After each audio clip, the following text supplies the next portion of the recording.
मैं हूं श्रद्धा। आप देख रहे हैं दनादन 100 बुलेटिन की शुरुआत करेंगे। अयोध्या मामले में आने वाले फैसले को लेकर रेलवे सतर्क है और रेलवे ने सभी जोन को 7 पन्नों की एडवाइजरी जारी की है। साथ ही 78 स्टेशन की सुरक्षा भी बढ़ा दी गई है। रेलवे ने आरपीएफ की छुट्टियां भी रद्द कर दी गई हैं और उन्हें ट्रेनों में रहने के निर्देश दिए गए हैं। अयोध्या पर सुप्रीम कोर्ट का आने वाला फैसला आने से पहले शांति बनाए रखने की अपील की जा रही है। यूपी में जमीयत उलेमा ने मस्जिदों को एक पत्र लिखा है जिसे जुमे की नमाज के बाद पढ़ा जाएगा। इस पत्र में लिखा है कि बाबरी मस्जिद राम जन्मभूमि फैसला अगर मुसलमानों के हक में आए तो इसकी कोई आतिशबाजी करके खुशी न मनाए, किसी की भावनाओं को ठेस पहुंचने की कोशिश ना करे और अगर फैसला मुसलमानों के खिलाफ आए तो मायूस ना हो, इसका सम्मान करें। अयोध्या में राम मंदिर के मुद्दे पर सुप्रीम कोर्ट के फैसले को लेकर गुना में पुलिस ने मॉक ड्रिल किया। गुना जिले में पहले से धारा 144 लागू है और पुलिस बल फ्लैग मार्च निकाल रही है। देहात को लेकर कलेक्टर ने आदेश जारी किया और सोशल मीडिया पर भी पैनी नजर रखी जा रही है। अयोध्या फैसले से पहले chief justice Ranjan Gogoi, UP के डीजीपी ओपी सिंह और यूपी सचिव के साथ बैठक की। बैठक में सुरक्षा के पहलुओं को लेकर चर्चा हुई। अयोध्या पर फैसले से पहले गृह मंत्रालय ने सभी राज्यों को अलर्ट जारी किया है। इसके साथ ही सुरक्षा बलों के 4000 अतिरिक्त जवानों को अयोध्या भेजा गया है। अयोध्या फैसले को लेकर अयोध्या में सुरक्षा के इंतजाम बढ़ा दिए गए हैं। हर तरफ सीसीटीवी कैमरे लगाए गए हैं तो वहीं राम जन्मभूमि जाने वाले इलाके पर सख्त सुरक्षा की गई है। हर आने जाने वाले व्यक्ति की तलाशी ली जा रही है। अयोध्या पर आने वाले फैसले को देखते हुए यूपी पुलिस ने बरेली जोन में 6000 से ज्यादा लोगों को चिन्हित किया है जो फैसले के बाद उपद्रव कर सकते हैं। ऐसे शरारती तत्वों को रेड कार्ड जारी कर दिया गया है। अयोध्या मामले में सुप्रीम कोर्ट के आने वाले फैसले के बाद रेलवे भी सतर्क हो गया है। आशंकित स्थितियों से निपटने के लिए रेलवे पूरी तरह से चौकन्ना है। सुप्रीम कोर्ट से आने वाले बड़े फैसले को देखते हुए आरपीएफ ने अपने सभी 7 जोन को परामर्श जारी किया है। इसमें सभी जवानों की छुट्टियां रद्द करने के निर्देश दिए गए हैं।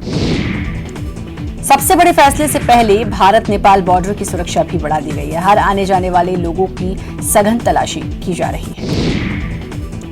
आने वाले फैसले को लेकर शांति और सौहार्द बनाए रखने के लिए सहारनपुर के अलावा मथुरा, लखनऊ, मेरठ समेत कई जिलों में पुलिस ने फ्लैग मार्च निकाला। जिले के आला अफसर हर धर्म के प्रतिनिधियों से भी मिल रहे हैं। सोशल मीडिया पर यूपी पुलिस की कड़ी नजर है। करीब 1659 लोगों के सोशल मीडिया अकाउंट्स पर नजर रखी जा रही है जिनसे सामाजिक सौहार्द बिगाड़ने वाली पोस्ट की जा सकती है। यूपी डीजीपी के मुताबिक जरूरत पर इंटरनेट सेवाएं सस्पेंड की जा सकती है। उत्तर प्रदेश के अंबेडकर नगर में तो कुछ ज्यादा ही तैयारी हो चुकी है। पूरे इलाके में सिर्फ धारा 144 ही नहीं लगी बल्कि 8 स्कूलों को अस्थायी जेल में बदल दिया गया है।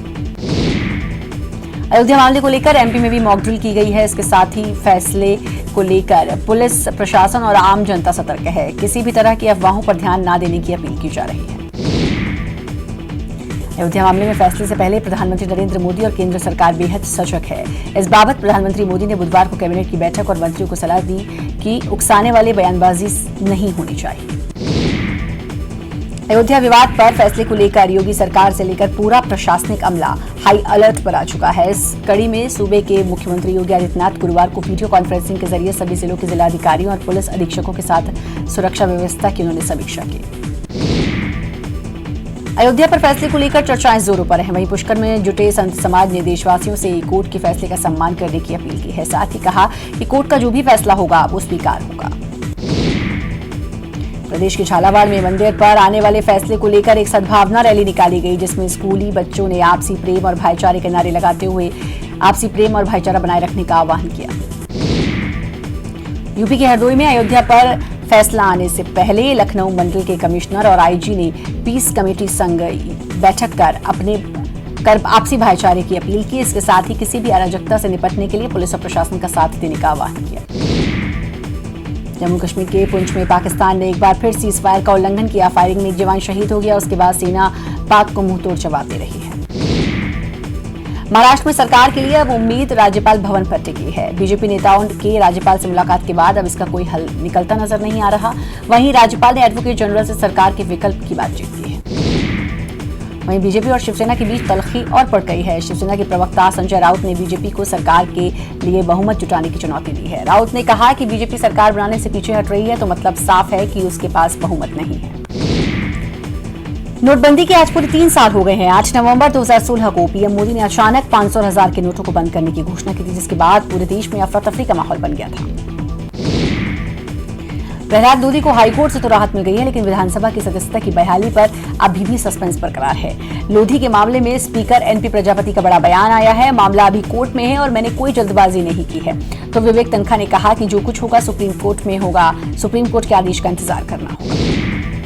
प्रहलाद लोधी ने बीजेपी के प्रदेश अध्यक्ष राकेश सिंह से भोपाल बीजेपी दफ्तर में पहुंचकर मुलाकात की। प्रहलाद लोधी की सदस्यता पर बीजेपी विधानसभा के प्रमुख सचिव से मिलकर कोर्ट ने आदेश की कॉपी सौंपना चाहती है। आपको बता दें कि हाईकोर्ट ने लोधी की सदस्यता खत्म करने पर रोक लगाई थी। मध्य प्रदेश सरकार के मंत्री गोविंद सिंह ने बीजेपी पर निशाना साधते हुए कहा कि भारतीय जनता पार्टी में नेताओं के नहीं बल्कि अपराधियों की भरमार है। अभी तो एक विधायक गया है, आने वाले दिनों में कई विधायकों की लाइन लगेगी। आपको बता दें प्रहलाद लोधी की सदस्यता विधानसभा ने खत्म कर दी थी, जिसके बाद लोधी हाईकोर्ट गए और वहां से फिलहाल उनको राहत मिली है। जबलपुर पहुंचे विधानसभा अध्यक्ष एनपी प्रजापति ने मां बगलामुखी सिद्धपीठ के दर्शन कर उनके साथ कांग्रेस के राज्यसभा सांसद विवेक तनखा और विधायक संजू शर्मा मौजूद रहे। सभी ने शंकराचार्य स्वरूपानंद सरस्वती का आशीर्वाद लिया। बंद कमरे में इनकी मुलाकात हुई। पंचायत और ग्रामीण विकास मंत्री टीएस सिंहदेव ने अपने प्रत्यक्ष प्रणाली से चुनाव कराए जाने के सरकार के फैसले के खिलाफ लगने वाली याचिका को लेकर कहा कि कोर्ट जाने का अधिकार सबको है, प्रत्यक्ष चुनाव में कोई परेशानी नहीं है। पहले भी यही व्यवस्था थी। एक सप्ताह पहले टीएस सिंहदेव ने कहा था कि छत्तीसगढ़ में अब सरपंच के पदों के लिए प्रत्यक्ष प्रणाली से चुनाव नहीं होंगे, बल्कि अब पंच ही सरपंच चुनेंगे। वहीं कहा था कि अब प्रत्यक्ष प्रणाली से सरपंच चुनाव के लिए अलग अध्यादेश नहीं लाया जाएगा। सहकारिता मंत्री प्रेमसाय सिंह टेकाम ने कहा कि छत्तीसगढ़ के किसानों को बोनस देने के निर्णय को अन्य राज्यों ने सराहा है।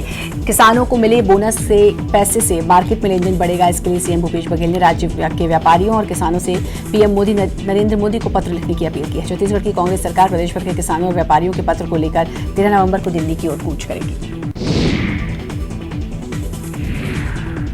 केंद्र सरकार की दोहरी नीति के खिलाफ ये लड़ाई सिर्फ कांग्रेस की नहीं, उन किसानों और आम आदमी की है जो केंद्र सरकार की नीतियों के कारण परेशान है। और अभी आंदोलन एक जन आंदोलन का रूप लेगा, जिसका खामियाजा केंद्र सरकार को उठाना पड़ेगा। ये कहना है कांग्रेस नेता भक्त चरण दास का। उन्होंने ये भी कहा कि राज्य सरकार केंद्र सरकार से कोई विरोधाभास नहीं चाहती, लेकिन किसानों के मुद्दे को लेकर बीजेपी दोहरी नीति अपनाएगी तो दिल्ली में प्रदर्शन होकर रहेगा।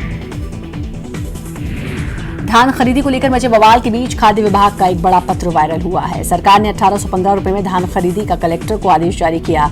राज्य सरकार की ओर से खाद्य विभाग ने 2500 नहीं 1815 रुपए में धान खरीदी का कलेक्टर को निर्देश जारी किया। इस पत्र में धान के लिए 1815 रुपए, धान ग्रेड ए के लिए 1835, 1760 रुपए प्रति क्विंटल, मक्का और के लिए आदेश जारी किया गया। 1 दिसंबर से ये खरीदी होगी और हर किसान से 15 क्विंटल ही धान खरीदा जाएगा।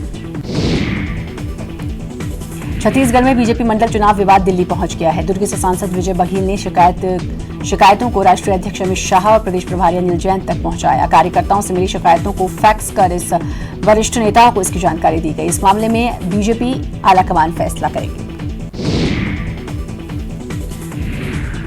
पूर्व सीएम अजीत जोगी के बेटे और जेसीसीजे नेता अमित जोगी का वेल्लोर के सीएमसी अस्पताल में इलाज जारी है। डॉक्टर्स ने उन्हें 6 दिन तक एडमिट करने का फैसला किया है। अमित जोगी के साथ उनकी मां रेणु जोगी भी मौजूद है। गुरुवार को नोटबंदी की तीसरी बरसी के मौके पर कांग्रेस ने एक बार फिर इसे बीजेपी का तुगलकी फरमान बताया। वहीं बीजेपी ने एक बार फिर फैसले को सही करार दिया और कहा कि कांग्रेस अपने काले धन के बर्बाद होने का गम आज तक नहीं भूल पाई। साथ ही बीजेपी ने साफ किया कि अर्थव्यवस्था जरूर थोड़ी डगमगाई है, लेकिन वो अब सही दिशा में लौट रही है।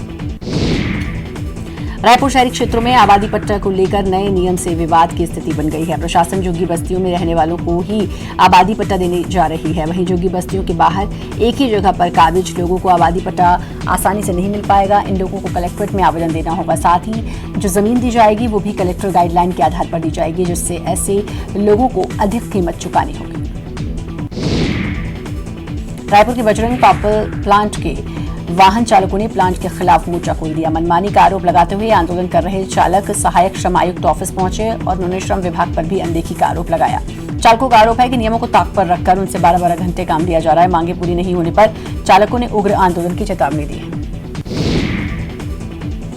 बेमेतरा में नवागढ़ ब्लॉक के अंधियाखोर स्कूल में छात्रों ने आज मेन गेट में ताला लगाकर प्रदर्शन किया। छात्र स्कूल में लंबे समय से शिक्षकों की मांग कर रहे हैं। स्कूल में शिक्षकों की कमी होने से छात्रों की पढ़ाई प्रभावित हो रही है। बाद में प्राचार्य ने छात्रों को मनाया। कोरबा में कोरबा में विधानसभा अध्यक्ष रणदास महंत ने कृषि महाविद्यालय एवं अनुसंधान केंद्र का शुभारंभ किया। इस मौके पर सांसद ज्योत्सना महंत, विधायक पुरुषोत्तम कंवर, मोहित केरकट्टा मौजूद रहे। सभी लोगों ने कृषि मेले में लगे स्टॉल्स भी देखे। जगदलपुर में निगम की सामान्य सभा की बैठक हुई। निगम की सत्ता में कांग्रेस के 5 साल पूरे होने पर यह बैठक बुलाई गई। बैठक में विपक्षी पार्षदों ने 5 साल के दौरान महसूस किए अच्छे और बुरे अनुभवों को साझा किया। कवर्धा में जेसीसी ने धान खरीदी में देरी को लेकर नाराजगी जताई है। कार्यकर्ताओं ने तय समय यानी 15 नवंबर से ही धान खरीदी शुरू करने की मांग की। मांग पूरी नहीं होने पर पूरे प्रदेश भर में कार्यकर्ताओं द्वारा विरोध प्रदर्शन किया जाएगा। छत्तीसगढ़ के राजस्व मंत्री जयसिंह अग्रवाल ने बीजेपी पर जमकर निशाना साधते हुए कहा कि बीजेपी पैसे का दुरुपयोग करती थी, कांग्रेस सदुपयोग कर रही है। मंत्री के इस बयान को लेकर बीजेपी ने मंत्री को खुला चैलेंज करते हुए 11 महीने में 11 लाख का विकास कार्य दिखाने का चैलेंज दिया है। मध्य प्रदेश विधानसभा के शीतकालीन सत्र की अधिसूचना जारी कर दी गई है। 17 दिसंबर से 23 दिसंबर तक सत्र चलेगा। 7 दिवसीय सत्र में सदन की कुल 5 बैठकें होंगी। 15वीं विधानसभा का ये चौथा सत्र होगा। इस सत्र के दौरान सरकार अनुपूरक बजट ला सकती है। अयोध्या के फैसले से पहले सुरक्षा व्यवस्था को लेकर सरकार अलर्ट मोड पर है। प्रदेश में सुरक्षा व्यवस्था को लेकर सीएम कमलनाथ पुलिस अफसरों की बैठक कर सुरक्षा व्यवस्था का जायजा लेंगे। सीएम पुलिस विभाग के आला अफसरों के साथ सुरक्षा को लेकर किए गए इंतजामों पर चर्चा करेंगे। राज्य सरकार ने सभी पुलिस अफसरों को 24 घंटे नजर बनाए रखने के निर्देश दिए हैं। राज्य सरकार ने अपने मंत्रियों को प्रभार वाले जिलों में पहुंचकर वहां की व्यवस्थाओं का भी जायजा लेने के लिए कहा है। हरदा जिले में शिक्षा का स्तर बेहतर बनाने के लिए विभाग प्रयास कर रहा है, लेकिन जिले के दूरस्थ इलाकों में शिक्षकों की मनमानी के कारण समय पर स्कूल नहीं खुल रहे हैं। कलेक्टर ने सुबह 10 बजे से स्कूल खुलने का समय तय किया है, लेकिन गांव में स्कूल के ताले भी नहीं खुल रहे हैं। मजबूरी में स्कूली बच्चे बंद दरवाजों के बाहर ही बैठे रहते हैं। ग्रामीणों का कहना है कि महीने में कई बार स्कूल ही नहीं खुलता। शिक्षा विभाग के अधिकारियों ने मामले में कार्रवाई की बात कही है। उज्जैन के चिमनगंज थाना इलाके के संजय नगर में मां और बेटे का शव घर से बरामद हुआ। पुलिस ने बताया कि दोनों लोगों की हत्या धारदार हथियार से मारकर की गई। हत्या किसने और क्यों की, ये बात अभी तक नहीं पता चल पाई है। भोपाल के टीआईटी कॉलेज कैंपस में छात्रों ने जमकर हंगामा किया। फीस के लिए कॉलेज प्रबंधन ने प्रताड़ित किए जाने को लेकर एक छात्र ने डैम में छलांग लगाकर जान ले ली, जिसके विरोध में छात्रों ने जमकर बवाल मचाया। मामले की सूचना मिलते ही मौके पर पहुंची पुलिस ने मामला शांत कराया। बड़वानी में आयकर विभाग ने एक साथ जगह जगह पर छापा मारा। विभाग ने हार्डवेयर अनाज व्यवसायी आनंद वर्धिनी ज्वेलर्स और एक निजी अस्पताल पर छापा मारा। इंदौर, सेंधवा, खंडवा, खरगोन और बुरहानपुर से आई अधिकारियों की टीम ने कार्रवाई की। कमलनाथ सरकार को 17 दिसंबर को एक साल होने वाला है। इस पर उच्च शिक्षा मंत्री जीतू पटवारी का कहना है कि जो भी चुनावी वादे पूरे किए हैं उनको जनता के बीच ले जाएंगे। पहले क्या हालात थे, खाली खजाने वाला एमपी सौंपा गया था, लेकिन हमारी सरकार ने जो संकल्प किसानों और युवाओं के लिए किया था वो नजर आ रहा है। वहीं सीएम कमलनाथ की जो यूएसपी है, विश्व में उनके संबंधों का फायदा भी एमपी को मिल रहा है। ग्वालियर में एक 8 साल की छात्रा को स्कूल बस ने कुचल दिया। इस हादसे में छात्रा नव्या की मौके पर मौत हो गई। छात्रा अपने दादा के साथ स्कूल से घर लौट रही थी। इस दौरान स्कूल बस ने इंद्रगंज थाना क्षेत्र के छप्पर वाले पुल पर कुचल दिया। हादसे के बाद पुलिस ने आरोपी ड्राइवर को गिरफ्तार कर लिया है। छत्तीसगढ़ सरकार ने एक बार फिर अपने पूरे जैम पोर्टल से सरकारी खरीदी करने के निर्देश दिए हैं। राज्य सरकार ने पहले सीएसआईडीसी से खरीदी का फैसला किया था। राज्य सरकार ने अपने प्रस्ताव को वापस ले लिया। प्रदेश के लोगों को लाभ देने की कोशिश को राज्य सरकार ने एक और झटका दिया है। सभी विभागों को जैम पोर्टल से खरीदी के आदेश जारी किए गए हैं। छत्तीसगढ़ की सत्ताधारी पार्टी कांग्रेस समर्थन मूल्य पर धान खरीदी को लेकर 13 नवंबर को दिल्ली कूच कर रही है। कांग्रेस इसके लिए जोर शोर से तैयारियां कर रही है। ये काफिला महाराष्ट्र, मध्य प्रदेश और यूपी से होते हुए रवाना होगा। इस दौरान कांग्रेस जगह जगह रुककर किसानों को लेकर सभाएं करेगी, साथ ही किसानों की समस्याओं को संबोधित भी करेगी। इंदौर में एक निजी कॉलेज के छात्रों ने खुदकुशी की कोशिश की। छात्र के मुताबिक फीस के लिए उसे लगातार प्रताड़ित किया जा रहा था। छात्र का फिलहाल एमवाई अस्पताल में इलाज जारी है। छात्र ने खुदकुशी के पहले जनसुनवाई में भी अपनी बात रखने की कोशिश की, जिससे उसे न्याय मिल सके, लेकिन उसकी फरियाद नहीं सुनी गई। छात्र ने जनसुनवाई में भी इंसाफ न मिलने पर खुदकुशी करने की बात कही। बाद में उसने जहर खा लिया। मंदसौर के प्रसिद्ध भगवान पशुपतिनाथ महादेव मंदिर पर परंपरा के अनुसार देवउठनी एकादशी पर पाटोत्सव शुरू हो चुका है। संतों की उपस्थिति में वैदिक मंत्रोच्चार के साथ कलेक्टर मनोज पुष्प ने पांडव महोत्सव में भाग लिया और अयोध्या मसले पर भगवान शिव से शांति के लिए प्रार्थना की। पाटोत्सव के साथ ही सांस्कृतिक मेले की भी शुरुआत हुई।